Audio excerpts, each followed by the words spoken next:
भक्त भूप, भूप मतलब राजा। और भूप शब्द किसके लिए प्रयोग होता है ये हमने आज भी बताया, कल भी बताया। जो ठाकुर जी से ज्यादा ठाकुर जी के भक्तन के भक्त हैं। दासान उदासो भवतास में भूया, ऐसी भक्त भूप श्री रत्नावती जी।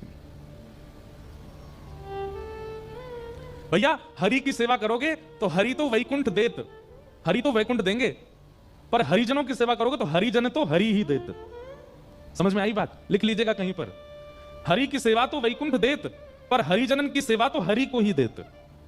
ठाकुर जी तो प्रसन्न है कि ज्यादा से ज्यादा कहा करेंगे वैकुंठ दे देंगे, लेकिन यदि हरिजन प्रसन्न हो गए, हरि के भक्त प्रसन्न हो गए, तो वो तो हरि को ही दे देंगे आपको।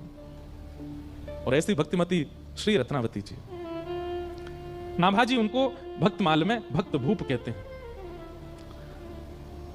पृथ्वीराज नृप कुल वधु भक्त भूप रत्नावती, कथा कीर्तन प्रीत भीर भगतन की भावे, महामहोत्सव मुदित नित्य नंद लाल लड़ावे, मुकुंद चरण चितवन भक्ति महिमा ध्वजा धरे, पति पर लोभ न कियो टेक अपनी नाही टरे, भलपन सब विशेष ही आमेर सदा सुन खाजती, पृथ्वीराज नृप कुल बधू भक्त हुआ।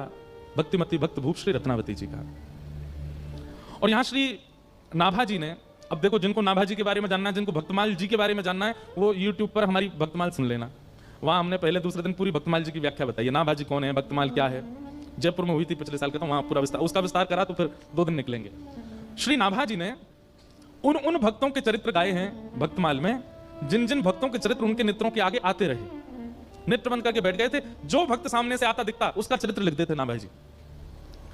ऐसा वर्णन आता है कि नाभाजी ने सबके चरित्र लिखे, लेकिन ब्रज भक्तों के चरित्र उनके चिंतन में नहीं आए।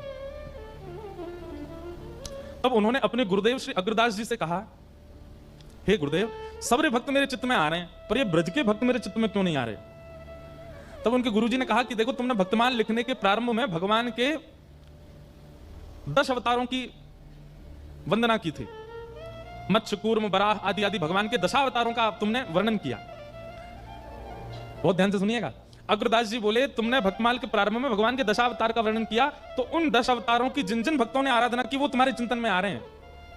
और ये ब्रज वाले जो हैं, कहीं 10 अवतार को पूजे ही ना, या हमारे तुम्हारे चित्त में नहीं आ रहे। ब्रज वाले तो तब आएंगे जब किशोरी जी को वंदन करोगे। तब श्री नाभाजी ने किशोरी जी का यश गाया।